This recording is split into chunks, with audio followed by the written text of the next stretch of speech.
بسم اللہ الرحمن الرحیم۔ السلام علیکم دوستو، امید ہے اللہ پاک کے کرم سے آپ سب ٹھیک ہوں۔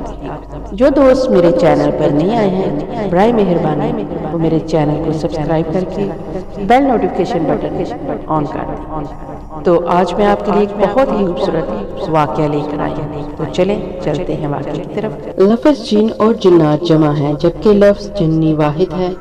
جن عربی زبان سے نکلا ہے جس کا مطلب ہے چھپا ہوا، یعنی ایسی زیرو جو عام آنکھ سے چھپی ہوئی ہو۔ بعض جگہوں پر جن کا مطلب بہت زیادہ طاقتور کے ہیں۔ سائنس کے اس دور میں لاکھوں لوگ جنات کے وجود سے منکر ہیں، مگر یہ اٹل حقیقت ہے کہ ان کا وجود روئے زمین پر ہے۔ کافی عرصے پہلے یہ قصہ مجھے ایک بزرگ نے سنایا۔ میرا تعلق چکوا سے ہے۔ ایک بار میرا میاں والی کے دور دراز کے دیہات میں جانا ہوا۔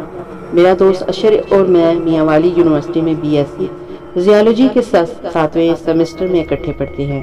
اشر کا تعلق ایک گاؤں سے ہے۔ اشر کے بھائی کی شادی میں اشر نے مجھے خصوصی دعوت دی جسے میں نے بخوشی قبول کیا۔ مقررہ دن میں ایک سوٹ کیس میں اپنے چند جوڑے کپڑوں کے اور کچھ تحائف اشر اور اس کے گھر والوں کے لیے لا کر لاری اڈے پر پہنچ گیا۔ وہاں سے ایک ویگن کے ذریعے گاؤں کے لاری اڈے پر اترا۔ سامنے میرا جگری دوست اشر میرے استقبال کے لیے کھڑا تھا، ساتھ اس کے بڑا بھائی اور چند دوست بھی تھے۔ وہ سب کافی پرتپاک طریقے سے ملے۔ اشر مجھے دیکھ کر بے حد خوش ہوا۔ جو ہم گاڑی میں اشر کے گھر روانہ ہوئے، میں سارا راستہ گاؤں کی خوبصورتی کو دیکھتا رہا۔ ترقی کے اس دور میں یہ دیہات بھی اب دوسرے دیہاتوں کی طرح شہر بنتا جا رہا تھا۔ تمام مکانات پکی اینٹوں اور سیمنٹ کے بنے ہوئے تھے۔ کچھ گھروں سے اٹھتا دھواں اس بات کی گواہی دے رہا تھا کہ علاقے کی عورتیں شام کے کھانے کی تیاری میں مصروف ہے، جس سے اس امکان کی تصدیق ہوتی ہے کہ آج بھی گاؤں کے لوگ سر شام کھانا کھانے کے عادی ہیں۔ کچھ خواتین سروں پر گھاس کی بھاری گٹھی اٹھائے جلدی جلدی گھر جانے والے راستے پر گامزن تھی۔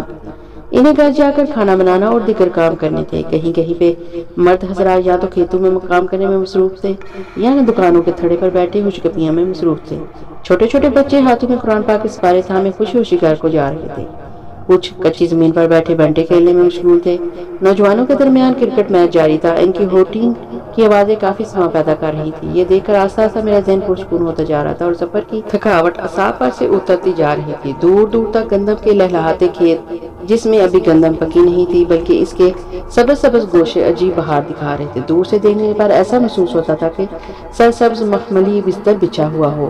چونکہ یہ شام کا وقت تھا تو مغرب میں غروب ہوتا سورج کا دلکش فسوں ماحول پر طاری تھا۔ واللہ گاؤں کی فضا بے حد سکون بخش تھی۔ میں نظاروں میں ایسا کھویا کہ سفر کا پتہ ہی نہ چلا۔ ویسے بھی اشر کا گھر مین روڈ سے 15-20 منٹ کے فاصلے پر واقع تھا۔ گاڑی اچانک ایک خوبصورت پکی اینٹوں اور سیمنٹ سے پلستر کیے ہوئے گھر کے سامنے رکی۔ یہ خوبصورت بیلوں سے ڈھکی ہوئی 4 دیواری والی ایک دلکش کوٹھی تھی۔ کوٹھی کے باہر ایک کھلے میدان میں شامیانے لگے ہوئے تھے جس میں کرسیاں پڑی ہوئی تھی جن پر کافی مہمان بیٹھے ہوئے تھے۔ شامیانوں سے کچھ فاصلے پر نائی دیگوں میں رات کے کھانے بنانے میں مصروف تھے۔ کوٹھی کے دروازے پر اشر کے والد عمران نکل کر کھڑے تھے۔ وہ تقریباً 42 سال کے ایک خوش شکل انسان تھے۔ آنکھوں پر لگی اینک اور کنپٹیوں کے سفید بال انہیں کافی باوقار بنا رہے تھے۔ انہوں نے ہمارا کافی والہانہ انداز میں استقبال کیا۔ اشر مجھے اپنے ہمراہ لے کر اندرونی حصے کی طرف روانہ ہو گیا۔ میرا سامان جو کہ ایک سوٹ کیس تھا اشر کے کسی کاما گاؤں میں کمیوں کہتے ہیں جن کا کام ملکوں کی شادی پر سب کو دعوت دینے اور وصال پر کھانا اور دیگر کام کرنے کی ذمہ داری ہوتی ہے، نے اٹھایا ہوا تھا۔ میں کچھ دیر بعد نہا دھو کے باہر نکلا تو شام کا اندھیرا پھیلا ہوا تھا۔ اشر مٹھائی اور چائے لے کر آ گیا۔ چائے پینے کے بعد میں اشر کے ساتھ شامیانوں کی طرف گیا جہاں آج گویہ کا فنکشن تھا۔ شہروں کی طرح گاؤں میں بھی گویوں کا رواج ہے۔ گو کے شہر میں انہیں سنگر کہا جاتا ہے۔ شامیانوں میں اب بھی کافی تعداد میں مہمان موجود تھے۔ اشر باری باری سب کے ساتھ میرا تعارف کرواتا گیا۔ گاؤں کے ماحول کے بعد دوسری چیز جو مجھے اچھی لگی وہ لوگوں کا اخلاق تھا۔ بلا شبہ آج بھی گاؤں میں کافی منت ساز لوگ موجود ہیں۔ وہاں پہ بیٹھے ہوئے لوگوں میں سے 2 لوگ ایک دوسرے کے ساتھ مائیوں ٹپوں کا مقابلہ کر رہے تھے۔ ان کی 2 ٹولیاں بنی ہوئی تھیں۔ ان میں سے اگر دوسرا بندہ پہلے کے مائیہ ختم ہونے کے فوراً بعد نہ سناتا تو وہ 1 پوائنٹ سے ہار جاتا۔ اشر بھی ان میں شامل ہو گیا۔ یہ مقابلہ اتنا مزاحیہ تھا کہ میں صحیح معنوں میں اس سے لطف اندوز ہوا۔ کچھ بزرگ ہم سے قدرے فاصلے پر بیٹھے قصہ گوئی میں مشغول تھے۔ پہلے تو میں نے ان کی طرف دھیان نہ دیا، مگر جب مائیوں کا پروگرام ختم ہوا تو اشر نے ایک شخص کی طرف اشارہ کیا کہ وہ باریش داڑھی والے بزرگ جنوں کو قابو کرتے ہیں۔ ان کی بہادری کے قصے نہ صرف اس گاؤں میں بلکہ آس پاس کے علاقوں میں بھی مشہور ہیں۔ بہرحال میں نے ان کی طرف ایک اچھتی نظر ڈالی اور اس سمت بڑھ گیا جہاں پہ کھانے کا انتظام تھا، کیونکہ کھانا لگنے کا اعلان ہو چکا تھا۔ دوسرے شامیانے میں کھانے کا انتظام تھا جہاں پہ چھوٹے ٹینٹ کے ذریعے پارٹیشن کیا گیا تھا۔ ایک طرف میز اور کرسیاں لگی ہوئی تھی تو دوسری طرف چارپائیاں اور پلاسٹر کی بنی ہوئی دریوں پر کھانے کا انتظام تھا۔ میں، اشر اور اس کے چند دوستوں نے، جن میں سے کچھ کزن بھی تھے، ایک ہی میز کے گرد بیٹھ کر کھانا کھایا۔ کھانے کے بعد سنگر پروگرام شروع ہوا جو کہ رات دیر تک جاری رہا۔ اس پروگرام میں زیادہ تعداد نوجوان اور بچوں کی تھی، اکا دکا کوئی بڑی عمر کے لوگ تھے۔ آدھی رات کو یہ ختم ہوا تو اشر اور میں سونے کے لیے چل پڑے۔ سونے کا انتظام اشر کے ایک کزن کے گھر تھا جو کہ کچھ فاصلے پر واقع تھا۔ دوسری صبح ناشتے کے بعد اشر نے مجھے گاؤں اور دوسرے علاقوں کی سیر کروائی۔ غرض بھاگ دوڑ اور سیر میں سارا دن گزر گیا۔ شام کو جب ہر طرف گپ اندھیرا ہو گیا، میں، اشر اور اس کے کزن، جن کے ساتھ میری بھی اچھی خاصی دوستی ہو گئی تھی، گھر کو واپس ہوئے۔ رستے میں ہمارا گزر ایک جنگل سے ہوا جو کہ گاؤں کے باہر تھا۔ جنگل کے ساتھ ہی قبرستان تھا۔ ہمیں جنگل سے گزر کر گاؤں میں داخل ہونا تھا۔ جنگل میں گزرگاہ بنی ہوئی تھی۔ خیر ہم سب گاؤں میں جلدی جلدی چلنے لگے۔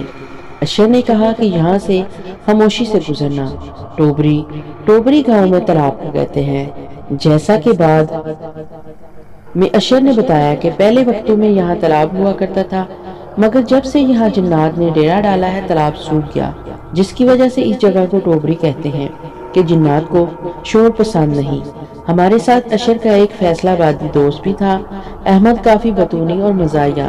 وہ یہ بات سن کے کھلکھلا کے ہنسا اور بولا، یہ صرف گاؤں والوں کی توہم پرستی اور جاہلیت ہے، ورنہ جنات شنات کوئی وجود نہیں رکھتے۔ یہ کہہ کے وہ اونچی اونچی آواز میں گانا گانے لگا۔ جنگل کافی گھنا تھا، بڑے بڑے درختوں کی شاخیں ایک دوسرے سے بغلگیر ہو رہی تھی۔ چاند کی پھیلی چاندنی میں جنگل پہ عجیب سا سفوں طاری تھا۔ کہیں کہیں کسی پرندے کی پھڑپڑاہٹ سنائی دیتی اور پھر خاموشی چھا جاتی۔ سفر کو یادگار بنانے کے لیے اشر کے منع کرنے کے باوجود میں بھی احمد کے ساتھ گانا گانے لگ گیا۔ ہم دونوں لہک لہک کے گاتے جا رہے تھے جب اچانک ہمیں اپنے آگے روشنی نظر آئے۔ ایسے لگ رہا تھا جیسے ہم سے آگے 5-6 قدموں کی دوری پر کوئی ذی روح انسان لالٹین لیے جا رہا ہے۔ بجلی کے اس دور میں لالٹین نہ ہونے کے برابر تھی۔ حیرت کی بات یہ تھی کہ روشنی ہماری سیدھ میں جا رہی تھی، مگر نہ تو قدموں کی چاپ سنائی دے رہی تھی اور نہ ہی کسی کا وجود کا اتا پتا۔ میں اور احمد آگے تھے جبکہ اشر لوگ پیچھے پیچھے چپ چاپ جا رہے تھے۔ روشنی کو دیکھ کر میں اور احمد خاموش ہو گئے، بلکہ یوں کہنا چاہیے کہ میں خاموش ہوا تو احمد بھی چند لمحات بعد چپ ہو گیا۔ جیسے ہی ہم چپ ہوئے روشنی غائب ہو گئی۔ یہ دیکھ کے میں حیران ہوا کہ ہم سے چند قدم کے فاصلے پر چلنے والی روشنی بجھ گئی تھی۔ بہرحال میں نے اسے اب وہم سمجھا اور دوبارہ گانے لگ گیا۔ آدھا فاصلہ ہم نے طے کر لیا تھا کہ اچانک ہمارے سروں پر چمگادڑوں کا غول اپنی بھیانک آوازوں میں چلاتا ہوا چکر کاٹنے لگا۔ ساتھ ہی الو اپنی منحوس آواز میں راگ الاپنے لگ گیا۔ میں نے محسوس کیا کہ جنگل میں صرف ہمارے گانے کی آواز گونج رہی تھی، مگر جیسے ہی چمگادڑ اور الو کی آوازیں آنے لگی، روشنی پھر سے نظر آنے لگ گئی۔ اب یہ ہم سے 2 قدم کے فاصلے پر تھی۔ کبھی یہ روشنی دائیں طرف ہو نظر آتی، کبھی بائیں طرف، تو کبھی بالکل سیدھ میں۔ کبھی ایسے لگتا جیسے روشنی کا ماخذ ایک ہو، مگر کبھی یہ چھوٹے چھوٹے دبوں کی شکل میں دائرے کی سمت میں مختلف دبوں کی شکل میں پھیل جاتی۔ یہ دیکھ کر میں حیران ہوا اور اشر سے پوچھا، روشنی؟ کیسی روشنی؟ مجھے تو نظر نہیں آ رہی۔ اشر بولا، کیا مطلب؟ یہ جو بالکل ہمارے سامنے 2-3 قدموں کے فاصلے پر نظر آ رہی ہے، کبھی تو یہ سمٹ جاتی ہے تو کبھی پھیل جاتی ہے، ایسا لگتا ہے کوئی ہمارے آگے چل رہا ہو۔ میں بولا۔ یہ سن کر اشر بولا، ہمیں تو کچھ نظر نہیں آ رہا، لیکن اگر تمہیں کچھ نظر آ رہا ہے تو کلمہ پڑھتے جاؤ، کچھ نہیں ہوگا۔ خیر جب میں نے کلمے کا وعد کیا تب روشنی غائب ہو گئی۔ تھوڑی دیر بعد ہم نے جنگل پار کر لیا۔ جنگل کے ساتھ قبرستان تھا۔ میں یہ دیکھ کر حیران ہوا کہ روشنی قبرستان میں دکھائی دے رہی تھی۔ میں نے پیچھے جنگل کی طرف پلٹ کر دیکھا تو وہاں پہ 3-4 روشنی کے ڈبے نظر آ رہے تھے۔ قبرستان سے گزر کے ہم گاؤں پہنچے۔ آج کوئی فنکشن نہیں تھا، صبح بارات تھی اور پرسوں ولیمہ۔ بہرحال رات کھانے کے بعد اشر نے مجھے اسی بزرگ سے ملوایا جس سے میں نے کل رات بھی دیکھا تھا۔ یہ نہیں تھا کہ وہاں پر کوئی اور بزرگ نہیں تھا، بلکہ ان بارش داڑھی والے بزرگ میں ایسی کچھ بات تھی کہ میں جب بھی ان کو دیکھتا مجھے ان کی شخصیت بے حد پرکشش محسوس ہوتی۔ ایسا لگتا جیسے ان کی نگاہ میں کوئی مقناطیس ہو۔ ان کے پاس کافی سارا ہجوم موجود تھا۔ میرے ذہن میں ابھی تک روشنی والا واقعہ تھا کہ نہ جانے اس کا راز کیا ہے۔ انہی بزرگوں نے مجھے یہ قصہ سنایا، آئیے آپ بھی سنیں۔ گاؤں میں ہر طرف خوف کا عالم طاری تھا۔ کبھی کبھی کتوں یا جانوروں کی گھنٹیوں کی آواز سنائی دیتی تھی۔ ایسے میں غلام حسن دھیما دھیما چلتا گاؤں کی جانب چلتا جا رہا تھا۔ حسن شہر میں بکریوں اور گائے کا دودھ بیچتا تھا۔ اس کی کافی تعداد میں بھیڑ، بکریاں اور گائیں تھی جن کا وہ دودھ بیچ کر گزارا کرتا تھا۔ اس کے 2 بیٹیاں اور ایک بیٹا تھا جو ابھی چھوٹے تھے۔ 14ویں کا چاند پورے جوبن پر تھا۔ چاند کی پھیلی چاندنی میں جنگل کے درخت عجیب و غریب سائے بنا رہے تھے۔ وہ کافی بہادر تھا، پر نہ جانے آج جنگل سے گزرتے ہوئے دل عجیب طریقے سے دھڑک رہا تھا۔ اس کی عادت تھی کہ وہ جب بھی رات کو گھر لوٹتے ہوئے جنگل سے گزرتا تو سورج جن کی تلاوت کرتا۔ آج بھی وہ اپنی خوبصورت آواز میں سورج جن کی تلاوت کر رہا تھا۔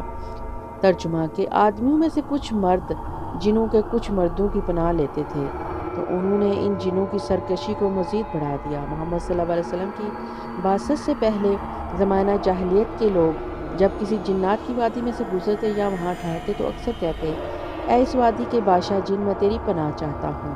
اس طرح سے جنات مغرور ہوتے کہ وہ سمجھتے کہ ہم زیادہ طاقتور ہیں، اس لیے انسان ہم سے پناہ مانگتے ہیں۔ بہرحال غلام حسن جب جنگل کے وسط میں پہنچا تو اسے ایک بکرا نظر آیا، سفید کالے دبوں والا۔ یہ بکرا کافی خوبصورت تھا۔ اس کے دل میں خیال آیا کہ یہ لازمی کسی بستی والے کا ہے جو چرتے چرتے یہاں نکلا۔ اس نے بکرے کو پکڑا، اسے کندھے پر ڈال دیا۔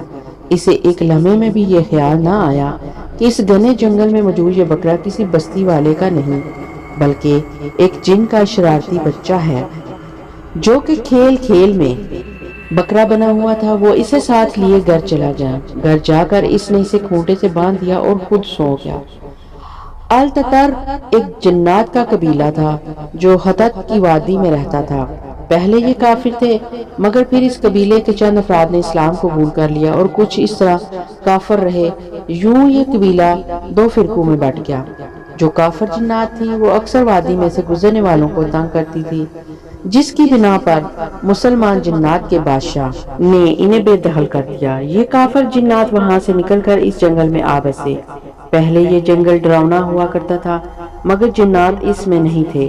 جنات کے رہنے کے باعث یہ جنگل اسیب زدہ مشہور ہو گیا۔ اکثر جن راتوں کو کتے، بلی، بکری وغیرہ کا بیس بدل کر گاؤں والوں کو ڈراتے۔ اس رات بھی ایک جن بکرا بن کے غلام حسن کو ڈرانے کے لیے کھڑا تھا، مگر قرآن کی تلاوت کی وجہ سے وہ نقصان نہ پہنچا سکا، اور یوں جب تک حسن تلاوت کرتا گھر پہنچا تو وہ بھی ساتھ میں چپ چاپ چلا گیا۔ جیسے ہی اس نے اسے کھونٹے سے باندھا وہ غائب ہو گیا۔ قبرستان میں بہت خوبصورت سی آواز گونج رہی تھی۔ وہاں پہ صرف ایک طرف روشنی جل رہی تھی۔ ایک خوش الخان آواز میں قرآن پاک کی تلاوت ہو رہی تھی۔ یہاں پہ روز ایک شخص جنات کو تفسیر پڑھاتا۔ سارے جنگل میں ایک یہی آواز گونج رہی تھی۔ ترجمہ، اور یہ کہ انہوں نے ویسا ہی گمان کیا جیسا گمان تم نے کیا کہ اللہ ہرگز کوئی رسول نہ بھیجے گا۔ آیت نمبر 6-7۔ خوبصورت آواز قبرستان میں بلند ہو رہی تھی اور جنات کو سمجھا رہی تھی کہ اللہ تعالیٰ اس آیت میں فرماتا ہے کہ اے جنات، تم لوگوں نے بھی ویسا ہی سمجھا جیسا زمانہ جاہلیت کے لوگ سمجھتے تھے کہ حضرت موسیٰ علیہ السلام کے بعد اللہ کوئی نبی نہیں بھیجے گا۔ اس طرح سے وہ طرح طرح کی برائیوں میں مبتلا ہو گئے۔ وہ یہی سمجھتے رہے کہ بس موسیٰ ہی آخری رسول تھے، اب ان کے بعد قیامت تک کوئی نبی نہیں آئے گا، حالانکہ حضرت محمد صلی اللہ علیہ وآلہ وسلم سب سے آخری نبی ہیں۔ بالکل اسی طرح جب کچھ جنات اسلام لائے تو انہوں نے کافر جنات کو مخاطب کرتے ہوئے کہا کہ تم بھی مشرک انسانوں کی طرح کسی رسول کے نہ آنے کا گمان پالنے لگے ہو، جو کہ بالکل غلط ہے۔ یہ سن کے بہت سارے جنات پہ لرزہ طاری ہو گیا، وہ بھی تو یہی سمجھتے رہے۔ ترجمہ، اور یہ کہ ہم جنات نے آسمان کو چھوا تو پایا اسے سخت پہرے اور آگ کی چنگاریوں سے بھرا ہوا، اور یہ کہ پہلے ہم آسمان میں کچھ سننے کے لیے بیٹھنے کی جگہ پہ بیٹھ جایا کرتے تھے، پر اب جو کوئی سنے وہ اپنی طاق میں آگ کا گولا پائے۔ آیت نمبر 7-9۔ خوش الحان آواز دوبارہ گویا ہوئی اور بولی کہ اس آیت کو غور سے سنو کہ جب تمہارے آباء و اجداد جنات محمد صلی اللہ علیہ وسلم کی بعثت سے پہلے آسمان پر کچھ سوئیاں لینے گئے تو یہ دیکھ کے سکتے میں آ گئے کہ آج آسمان پر سخت پہرا ہے۔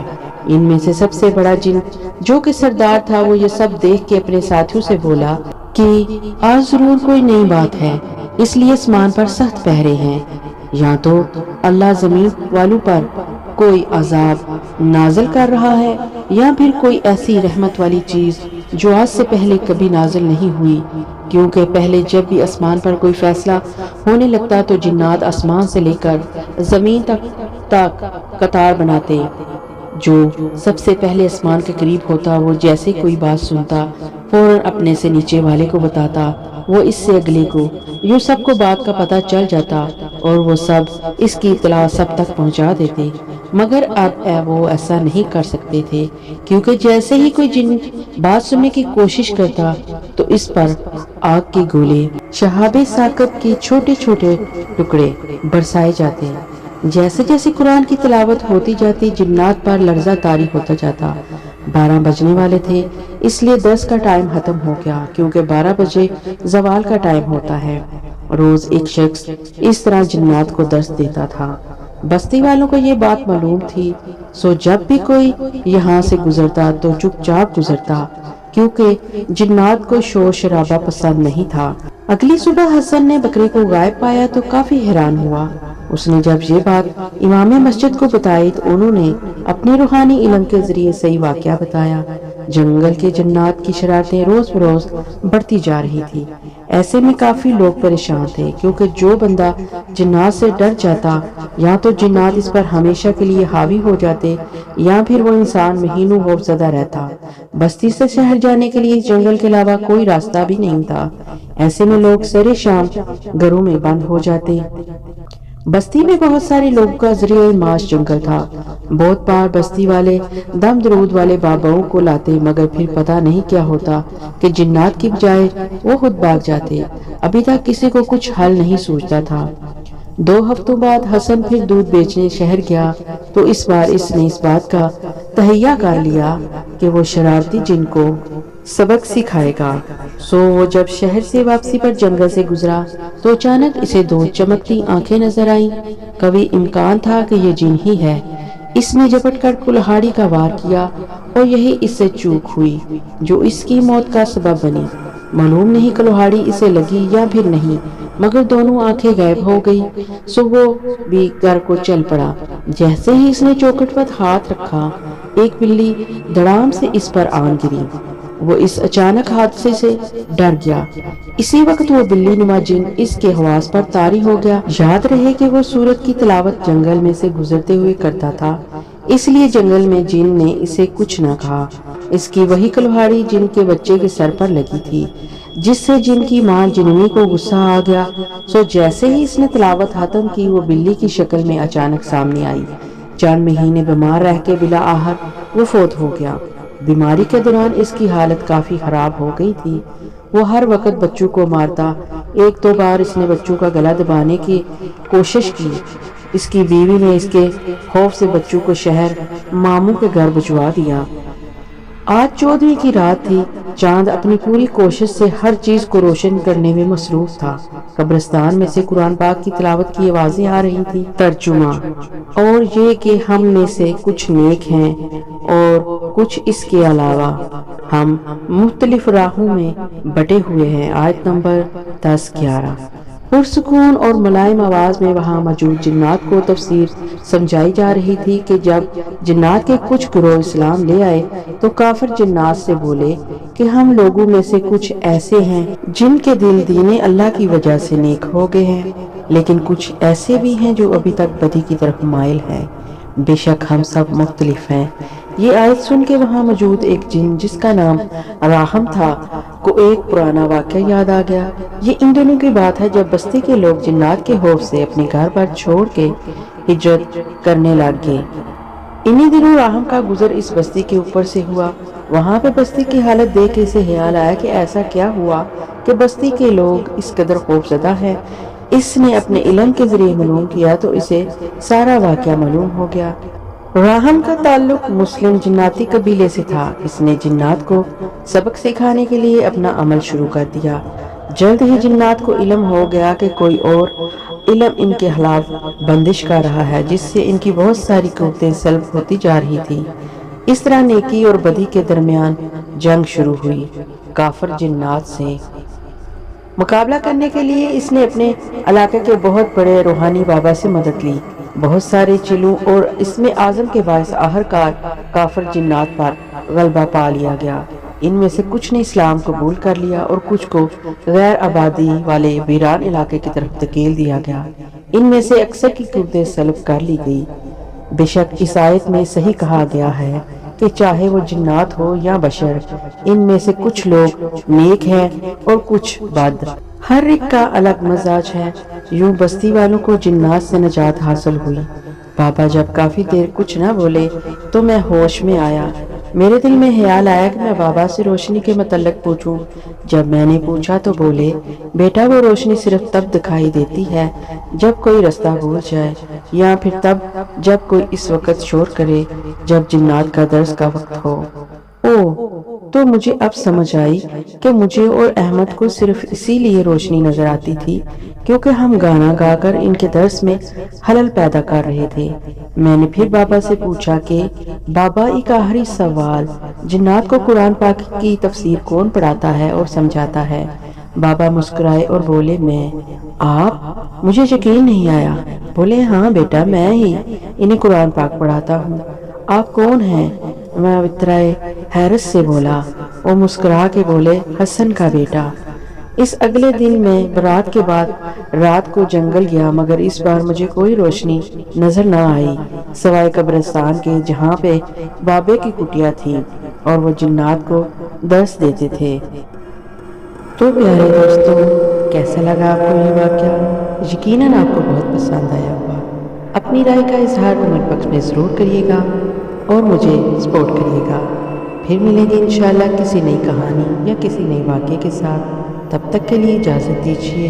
اپنی دعا میں یاد رکھیے گا۔ اللہ حافظ۔